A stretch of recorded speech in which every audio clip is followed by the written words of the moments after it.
Hello friends, welcome to teacher maker. मैं उजाला सिंह लेके आई हूं आपके सामने ईवीएस का एक और नया टॉपिक।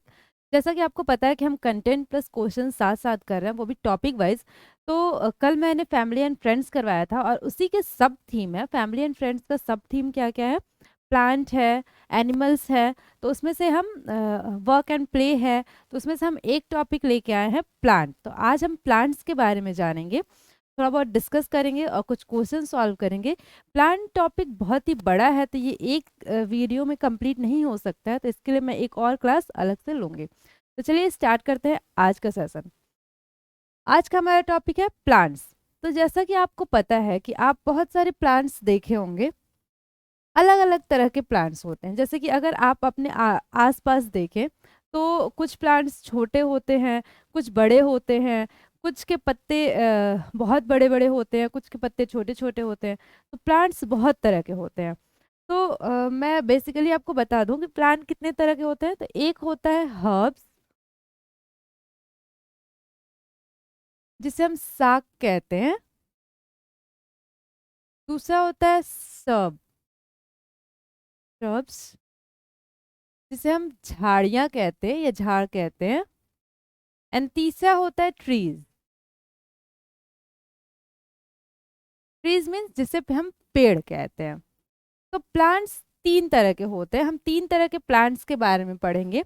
हमारे पेपर में पूछा जाता है अलग अलग प्लांट्स की अलग अलग क्वालिटीज होती हैं, तो हमारे पेपर में वो क्वालिटीज पूछी जाती हैं।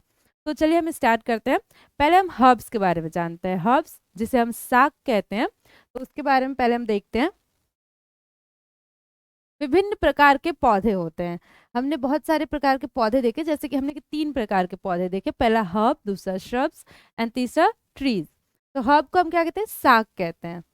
साग के बारे में हम देखते हैं। साग बहुत छोटे और कमजोर पौधे होते हैं। ये कैसे होते हैं? बहुत ही छोटे होते हैं और बहुत कमजोर होते हैं।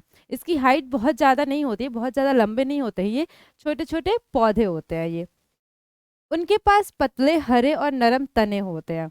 मैं आपको एग्जाम्पल के थ्रू बता देती हूँ। जैसे कि अगर आपने धनिया देखा हो, धनिया का जो पौधा है वो देखा हो, पुदीना का पौधा देखा हो, पालक का पौधा देखा हो, तो ये सारे क्या है? ये सारे साग है। साग कैसे होते हैं? हरे कलर के होते हैं। जो इसकी टहनियाँ होती हैं वो भी हरे कलर की होती है। नॉर्मली आप अगर और पौधों को देखें तो उसके जो स्टेम्स होते हैं, तने होते हैं, वो ब्राउन कलर के होते हैं, भूरे कलर के होते हैं। लेकिन जो साग है उसकी टहनियाँ किस कलर की होती हैं? ग्रीन कलर की होती है, हरे कलर की होती हैं। पतले हरे और नरम तने होते हैं।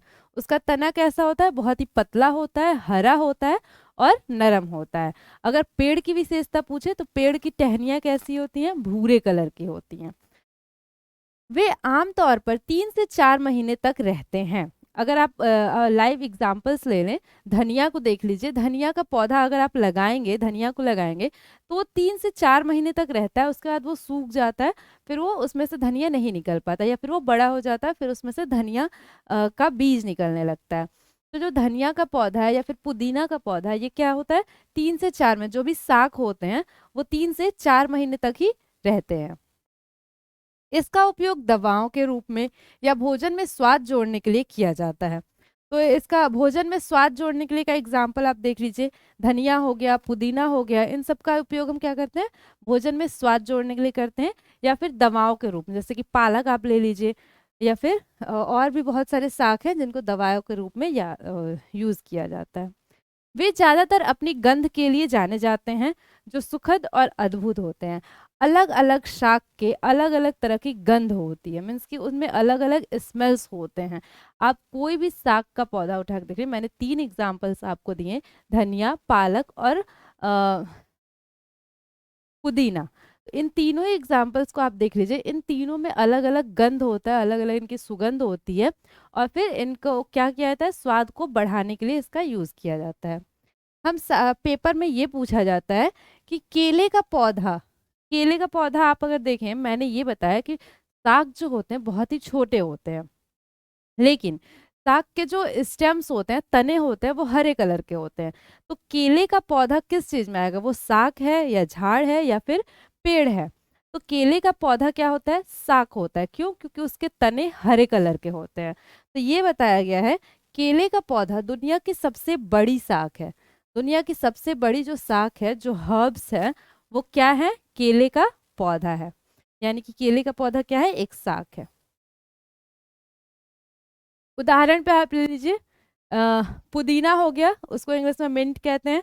धनिया, पालक, मेहंदी, ये सब क्या है? शाक के एग्जाम्पल्स है। झाड़। अब आते हैं हम श्रब्स की ओर।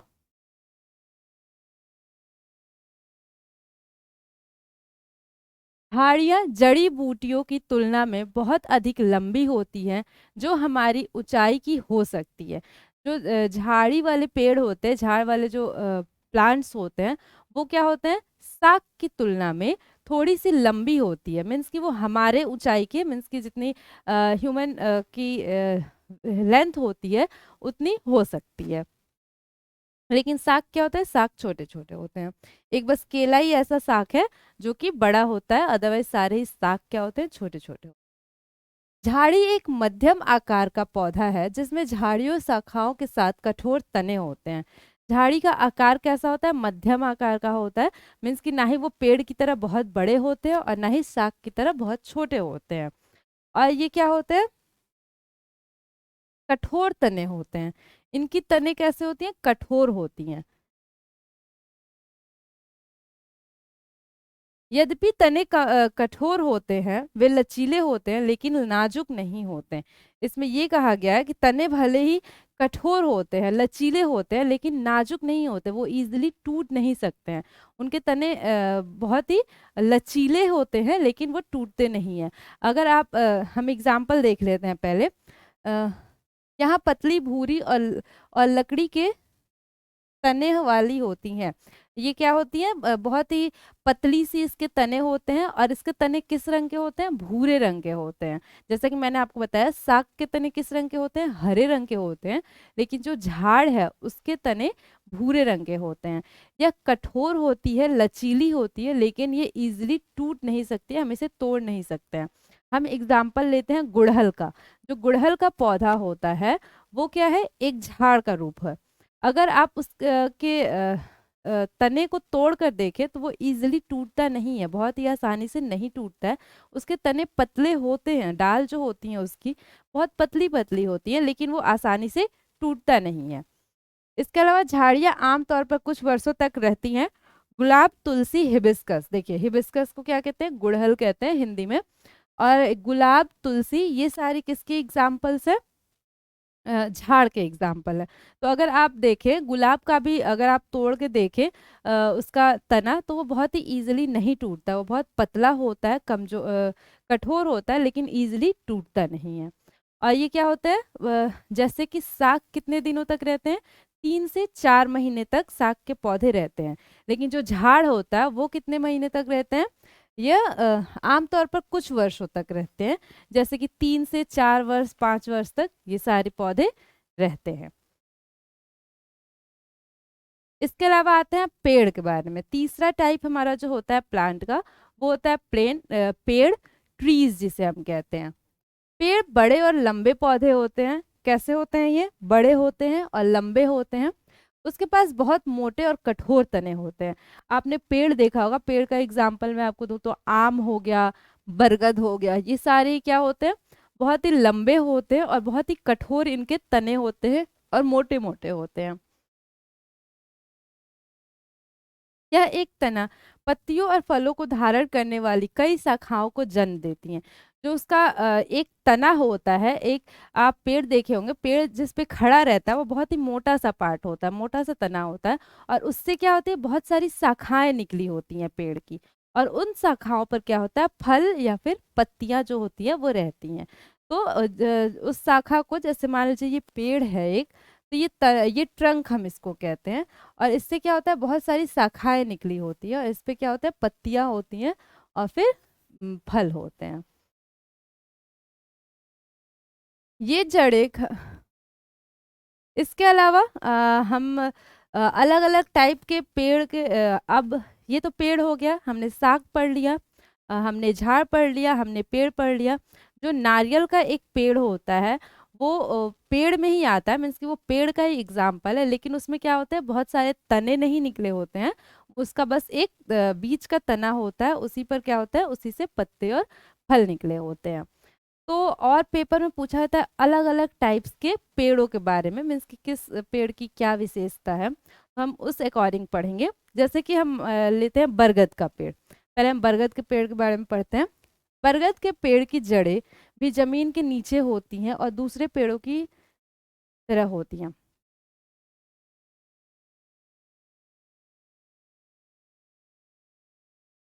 यहाँ से हम बरगद के पेड़ के बारे में पढ़ेंगे। जो बरगद का पेड़ होता है उसमें क्या सीटेट में क्वेश्चन भी पूछा जाता है कि ऐसा कौन सा पेड़ है जिसकी जड़ें उसकी शाखाओं से लटकी होती हैं। तो बरगद का एक ऐसा पेड़ है जिसकी जड़ें क्या होती हैं, शाखाओं से लटकी होती हैं, और उसकी जड़ें क्या होती हैं, बहुत ही ज़्यादा अंदर तक गई होती हैं, मीन्स की बहुत ही जड़ों की हेल्प से ही वो क्या करता है, उस वो पेड़ खड़ा रहता है।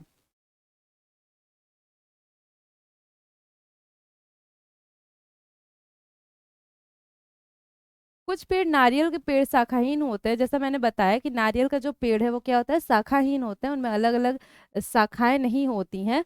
वो बस एक ही बीज का तना गया होता है, वही एक तना होता है नारियल के पेड़ में।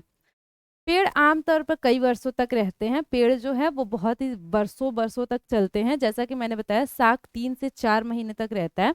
उसके अलावा जो झाड़ होते हैं वो 3 से 4 साल तक रहते हैं, लेकिन पेड़ क्या होता है, कई सालों तक रहते हैं। बरगद, आम, काजू पेड़ के कुछ उदाहरण हैं। हम एग्जाम्पल में देख सकते हैं, जामुन का पेड़ ले लीजिए, बरगद का पेड़ ले लीजिए, आम का पेड़ ले लीजिए, ये सारे क्या है, पेड़ के एग्जाम्पल्स हैं। विशेष पौधे और उनकी विशेषताएं। अलग अलग पौधे होते हैं, उनकी क्या क्या विशेषता होती है ये हम देख लेते हैं।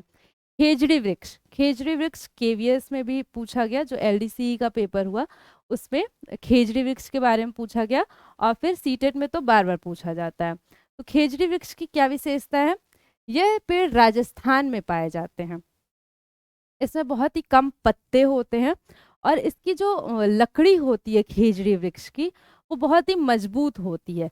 इस लकड़ी से क्या हम हल भी बनाया जाता है। राजस्थान के जो लोग हैं, वहाँ के जो किसान हैं, वो इस वृक्ष से हल बनाते हैं। हल जो खेत जुताई में काम आता है, वो हल बनाते हैं। खेजड़ी वृक्ष के बारे में एक और बात आपको याद रखनी है, इसे क्या कहा जाता है, राजस्थान का गौरव।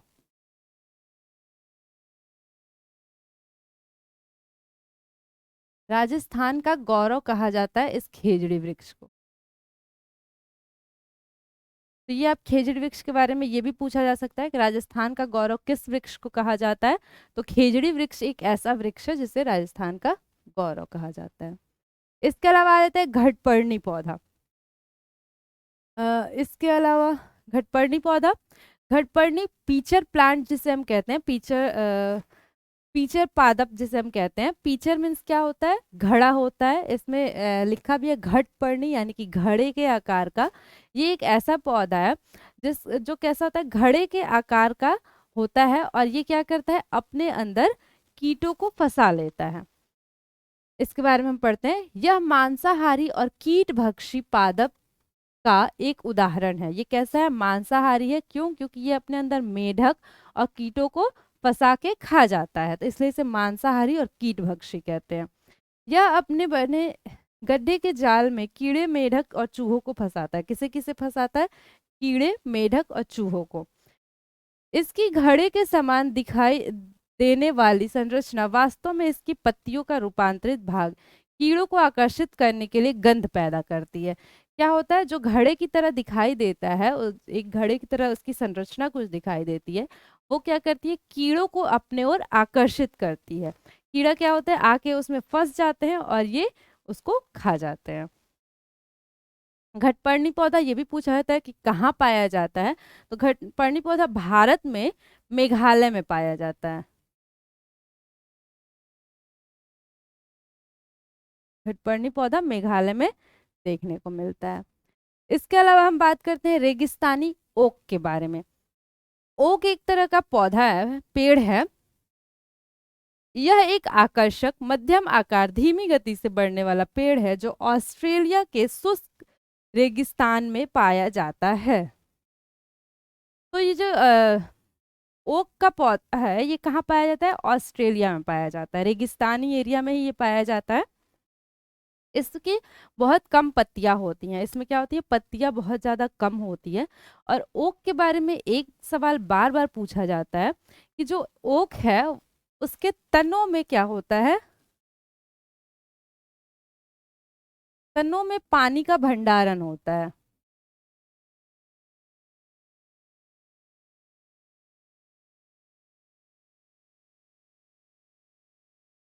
जैसे कि उसका जो तना होता है, अगर हम उस तने को काट दें तो उसमें से कम 1 लीटर पानी निकल सकता है। तो रेगिस्तानी एरिया में होता है ये। तो जब भी कभी वहाँ अकाल पड़ती है, पानी की कमी पड़ती है, तो वहाँ के लोग क्या करते हैं, ओक के पौधे में, ओक के तने में पाइप डाल लेके, और वो उसमें से पानी निकलता है, वो पानी पी लेते हैं। तो इसके तने में क्या पाया जाता है?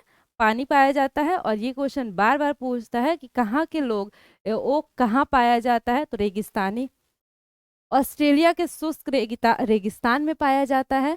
किस पेड़ से लोग पाइप डालकर उसके तने में पानी पीते हैं? तो ओक के पेड़ से। तो ये आप ध्यान रखेंगे। इसके अलावा और भी पौधे हैं, जैसे कि हम ले लेते हैं तुलसी। तुलसी को हम क्या कहते हैं? तुलसी को हम ले लेते हैं,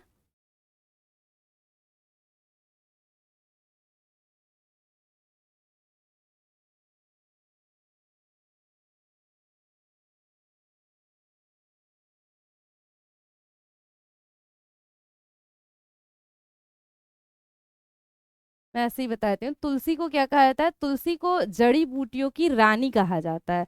तुलसी जो एक पौधा है उसे हम क्या कहते हैं? जड़ी बूटियों की रानी कहते हैं। इसके अलावा नीम, नीम के बारे में एक ये विशेषता है कि नीम को क्या कहा जाता है? कीटनाशक के रूप में उसका प्रयोग किया जाता है। नीम का जो पत्ता हो गया, नीम की छाल हो गई, इन सब को कीटनाशक की तरह, मीन्स कि अगर हम किसी चीज में नीम को रख दें तो उस चीज में कीड़े नहीं पड़ते हैं, कीड़े उससे मर जाते हैं। तो ये सारी कुछ विशेषताएं हैं। इसके बाद हम बात करते हैं जड़ के बारे में। जड़ों जड़ों का क्या काम होता है? तो जड़ जो होते हैं वो पेड़ को मजबूती से पकड़े रहते हैं। जड़ की वजह से ही क्या होता है, पेड़ जो होते हैं, पौधे जो होते हैं, वो मजबूती से अपने जगह पर खड़े रहते हैं। जड़ क्या करता है? पानी को या फिर खनिज को जो मिट्टी में होता है उसको अवशोषित कर लेता है और फिर वो पौधों तक भेजता है। तो ये कुछ जड़ के विशेषताएं हो गए। अब हम देखते हैं जड़ों के प्रकार। तो जड़ 2 प्रकार के होते हैं, एक होता है झकड़ा जड़ और एक होता है मूसला जड़। 2 तरह के जड़ होते हैं। जो झकड़ा जड़ होता है हम उसके बारे में देखते हैं। झकड़ा जड़ों की कोई मुख्य जड़ नहीं होती है। झकड़ा जड़ अगर आप देखे होंगे, अगर आप घास को उखाड़ के देखें, जो ग्रास होते हैं, घास होते हैं, उसको उखाड़ कर देखें, या फिर प्याज को उखाड़ कर देखें, तो कैसा जड़ होता है ये? अगर आप कभी प्याज देखे होंगे तो उसकी जड़ें ऐसे होती हैं।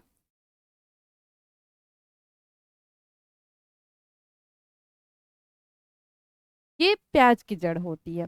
मीन्स कि पौधों की जड़ें पृथ्वी की गहराई तक नीचे जाती हैं और फैली रहती हैं। इनकी जड़ें क्या होती हैं? फैली रहती हैं बहुत ही ज्यादा। चावल, गेहूं, प्याज, घास और केले पौधे की झकड़ा जड़ें होती हैं। हमसे ये पूछ सकता है कि एग्जाम्पल्स पूछ सकता है कि किन किन पौधों की जड़ें झकड़ा जड़ होती हैं। तो आपको याद रखना है चावल, गेहूं, प्याज, घास और केले। तने के अंत में बढ़ने वाली जड़ों को झगड़ा जड़ कहते हैं। मीन्स कि इसमें क्या होता है, ये बहुत सारी जड़ें आपस में एक अलग अलग, मीन्स कि ये एक जड़ है, इससे ऐसे बहुत सारी जड़ें निकलती हैं, फिर इस तने से बहुत सारी जड़ें निकलती हैं, तो ये ऐसा, इसे हम झकड़ा जड़ कहते हैं। इसके अलावा हम मूसला जड़ देख लेते हैं। मूसला जड़ में एक मुख्य मोटी जड़ होती है। अगर इसके कंपैरिजन में हम मूसला जड़ बनाएं तो इसमें क्या होता है, एक जड़ होती है और इससे छोटे छोटे अलग अलग जड़ निकले होते हैं। इसमें मुख्य एक ही जड़ होती है। लेकिन झकड़ा जड़ में एक कोई मुख्य जड़ नहीं होती है, ये कहीं से भी कोई भी जड़ें निकल जाती हैं। द्वितीयक जड़ें भी इसे हम कहते हैं। तो ये होता है झगड़ा जड़ और ये होता है मूसला जड़। इसमें एक मुख्य जड़ होती है और उससे अलग अलग जड़ें निकलती हैं। मूसलाधार तने से सिरे तक बढ़ती हैं जो मिट्टी के अंदर गहराई तक जाती है। मुख्य जड़ में से कई पतली जड़ें निकली होती हैं। मुख्य जड़ एक ही होता है और उनमें से ही बहुत सारी जड़ें निकली होती हैं। ये मूसलाधार होता है। अगर आप गाजर देखे होंगे तो गाजर को अगर आप उखाड़ के देखिएगा तो गाजर जो है वो एक जड़ है। गाजर क्या है? मुख्य जड़ है और उसमें अलग अलग जड़ें निकली होती हैं। तो इसका एग्जाम्पल हम ले लेते हैं। गाजर, सरसों, बीन्स जैसे पौधे की जड़ें कैसी होती हैं? मूसला जड़ होती हैं। और झकड़ा जड़ की एग्जाम्पल क्या हो जाएगा? तो घास हो जाएगा, केला हो जाएगा, ये सारी झकड़ा जड़ें होती हैं। अब हम कुछ क्वेश्चंस कर लेते हैं। तो हमारा फर्स्ट क्वेश्चन है, आपको इसमें से गलत चुनना है। जो सेंटेंस भी गलत है ये आपको आंसर करना है। एक जड़ एक पौधे को एक जगह पर खड़ा रखती है। तो जड़ का काम क्या है? पौधे को अपनी जगह पर खड़ा रखना। तो ये ऑप्शन तो हमारा सही हो गया। हमें क्या चुनना है? गलत ऑप्शन चुनना है। जड़ें एक पौधे के मिट्टी में मजबूती से रखती हैं। जड़ें क्या करती हैं? एक पौधे को मिट्टी में मजबूती से, ये बात सही है, जड़ क्या करती है? मजबूती से मिट्टी में पकड़ी रहती हैं पौधे को। तो ये ऑप्शन भी हमारा सही है। जड़ें मिट्टी में से पानी और खनिजों को अवशोषित नहीं करती है। तो मैंने बताया जड़ का काम क्या है? मिट्टी से खनिज और पानी को क्या करना? अवशोषित करना। तो ये ऑप्शन हमारा गलत लग रहा है, तो इसमें गलत ही दिया था। राइट ऑप्शन हो जाएगा ऑप्शन नंबर 3। नेक्स्ट क्वेश्चन है हमारा, कौन सा दूसरों से अलग है? हमें ये बताना है। ऑड वन आउट इसमें से हमें निकालना है, कौन सा अलग है, सबसे भिन्न है। सेव, केला, दालचीनी और अंगूर। तो सबसे अलग कौन सा है? सेव क्या है? एक फल है। केला भी क्या है? एक फल है। अंगूर भी क्या है? फल है। लेकिन जो दालचीनी है, दालचीनी एक मसाला है। और ये पेड़ का कौन सा भाग है? तो पेड़ के तनों की छाल से हम दालचीनी को निकालते हैं। तो हमारा राइट ऑप्शन हो जाएगा दालचीनी। नेक्स्ट क्वेश्चन है हमारा, निम्नलिखित में से कौन मरुस्थलीय क्षेत्रों की प्राकृतिक वनस्पति है? हमें ये बताना है मरुस्थल क्षेत्र में, जैसे कि रेगिस्तान वगैरह में जहाँ बहुत ही ज़्यादा पानी नहीं होता है, पानी की कमी होती है, वहाँ कौन सा वहाँ की प्राकृतिक वनस्पति है? वहाँ कौन सी वनस्पति होती है? महोगनी, कैक्टस, प्राथमिकी, चंदन। तो अगर आप जानते हैं रेगिस्तानी क्षेत्र में ऐसे पौधे होते हैं जिनमें कांटे होते हैं, तो इसका राइट ऑप्शन हो जाएगा कैक्टस। रेगिस्तान में पानी बहुत कम होता है इसलिए वहाँ कांटेदार पौधे होते हैं। और जैसे कि क्लोरोफिल सारे प्लांट्स के पत्तों में पाया जाता है, तो कैक्टस में क्लोरोफिल जो क्लोरोप्लास्ट होता है वो कहाँ पाया जाता है? उसके तने में पाया जाता है। पौधे को किस प्रक्रिया के कारण वातावरण का शोधक कहा जाता है? हमें बताना है कि पौधे आखिर ऐसा पौधे में कौन सा प्रक्रिया होती है जिसे वातावरण का शोधक कहा जाता है? तो वातावरण का शोधक मीन्स वातावरण को साफ करने वाला। तो इसमें है श्वसन, वाष्पोत्सर्जन, प्रकाश संश्लेषण या ये सभी। तो जो प्रकाश संश्लेषण होता है, प्रकाश संश्लेषण के द्वारा पौधे क्या करते हैं? अपना खाना बनाते हैं। और खाना बनाने में पौधे क्या यूज करते हैं? सनलाइट यूज करते हैं और कार्बन डाइऑक्साइड यूज करते हैं। जब कार्बन डाइऑक्साइड एनवायरनमेंट से प्लांट ले लेंगे तो हमारा एनवायरनमेंट क्या होगा? क्लीन हो जाएगा। तो इसलिए इसे हम क्या कहते हैं? वातावरण का शोधक कहा जाता है। तो हमारा राइट ऑप्शन हो जाएगा प्रकाश संश्लेषण। नेक्स्ट क्वेश्चन है, प्याज, आलू और अदरक है। हमें बताना है प्याज, आलू, अदरक जो हम खाते हैं वो क्या है? एक पत्ता है, एक जड़ है, या फिर रूट है, रूट में जड़, स्टेम है, या जड़ है, या पत्तियां हैं। तो जो आलू हम खाते हैं या फिर प्याज या फिर अदरक, ये क्या है? एक स्टेम है। स्टेम मीन्स आलू तना है, अदरक भी क्या है? तना है। इन सबको हम, ये क्वेश्चन बार बार पूछा जाता है कि आलू क्या है? तना है, जड़ है, या पत्ते हैं? तो आलू क्या है? तना होते हैं। निम्नलिखित में से कौन से कथन क्लोरोफिल के लिए सही है? हमें ये बताना है क्लोरोफिल के लिए कौन सा कथन सही है। यह रंग हरे रंग का वर्णक होता है। यह हरे रंग का वर्णक होता है, यहाँ हरे।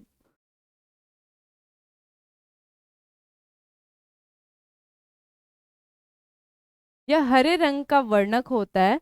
यह सूर्य से प्रकाश की ऊर्जा को पकड़ने में मदद करता है। ये बिल्कुल सही है। ये क्या करता है, सूर्य से प्रकाश की ऊर्जा को लेके और क्या करता है, क्लोरोफिल की हेल्प से खाना बनाता है। यह पत्तियों के माइटोकॉन्ड्रिया में मौजूद होता है। तो ये ऑप्शन हमारा गलत है। यह कहाँ मौजूद होता है, क्लोरोफिल जो है वो क्लोरोप्लास्ट में मौजूद होता है, ना कि माइटोकॉन्ड्रिया में। तो हमें सही उत्तर चुनना था। तो इसमें ऑप्शंस मिस्टेक हैं थोड़े। A and B second option है हमारा, बी एंड सी थर्ड है, ऑल ऑफ दिस। तो हमें इसमें से सही बताना था। तो सही कौन कौन सा है, ये सही है और ये सही है। तो हमारा राइट ऑप्शन हो जाएगा ऑप्शन नंबर 1। नेक्स्ट, गन्ने को पौधे के किस भाग से उगाया जा सकता है। अगर आप जैसे कि हम किसी भी चीज को उगाते हैं, तो कुछ चीज का हम जड़ लगाते हैं, मीन्स कि वो पौधा लगाते हैं, कुछ के लिए उसका बीज लगाते हैं। तो हमें ये बताना है गन्ने को हम पौधे के किस भाग से उगाते हैं। गन्ना उगाने के लिए हमें कौन सा भाग लगाना पड़ता है, जड़ें, तना, पत्तियां, या इनमें से कोई नहीं। तो अगर आप देखे होंगे, अगर अपने गांव में कभी गए होंगे, देखे होंगे गन्ने की खेती करते हुए, तो गन्ने का जो खेती होता है वो किससे होता है, तना से होता है। गन्ने का तना को छोटे छोटे टुकड़ों में काट दिया जाता है और फिर उसको हम जमीन के अंदर गाड़ देते हैं, और फिर क्या होता है, उससे गन्ने का पौधा निकल जाता है। तो हमारा राइट ऑप्शन हो जाएगा ऑप्शन नंबर बी। निम्नलिखित में से कौन सा पौधा काटने की प्रक्रिया के लिए से विकसित होता है। हमें ये बताना है कि कौन सा पौधा ऐसा है जिसको हम काट देंगे, अगर ऊपर से हम पूरा काट भी दें तो भी वो विकसित हो जाएगा, बढ़ जाएगा। ए है तुलसी, गुलाब, कमल, बायोफिलम, ब्रायोफिलम। तो जो तुलसी है इसको तो अगर हम काट देंगे तो ये नहीं दोबारा उग पाएगा। या फिर कमल भी है, इसको भी हम काट देंगे। अगर आप देखे होंगे गुलाब का, गुलाब को अगर हम काट भी देते हैं, उसका स्टेम काट भी देते हैं, तना काट भी देते हैं, तो भी गुलाब क्या होता है, उग जाता है, गुलाब का पौधा अच्छे से हो जाता है। हमारा राइट ऑप्शन हो जाएगा गुलाब। निम्नलिखित में से कौन सी मानवीय गतिविधियां पर्यावरण के लिए अच्छी है। हमें ये बताना है इसमें से कौन सी ऐसी गतिविधि है जो हमारे एनवायरनमेंट के लिए, हमारे पर्यावरण के लिए अच्छी है। वनों की कटाई, कचरा डंपिंग, वन रोपण, पत्तियों को जलाना। तो जो अगर हम पत्तियों को जलाएंगे तो क्या होगा, बहुत ही ज़्यादा पॉल्यूशन होगा। तो ये ऑप्शन हमारा गलत हो गया। कचरा डंपिंग, इससे भी हमारी जो एनवायरनमेंट है वो क्या होती है, गंदा होता है। वनों की कटाई, ये ऑप्शन तो बिल्कुल ही गलत है। एनवायरनमेंट हमारा साफ कब होगा, जब हम वनों को लगाएंगे या फिर पेड़ को लगाएंगे, ज़्यादा से ज़्यादा पेड़ लगाएंगे। तो इसका राइट ऑप्शन हो जाएगा वन रोपण। हम एफॉरेस्टेशन जिसे हम कहते हैं, बहुत ही ज़्यादा से ज़्यादा पेड़ लगाएंगे तो क्या होगा, हमारा एनवायरनमेंट जो है, हमारा वातावरण क्या होगा, साफ सुथरा होगा, क्लीन होगा। तो आज का हमारा टॉपिक प्लांट्स, अभी हमारा टॉपिक ख़त्म नहीं हुआ है। इसके और भी एक पार्ट है जिसमें हम और भी क्वेश्चंस डिस्कस करेंगे और भी प्लांट्स के बारे में चीज़ें डिस्कस करेंगे।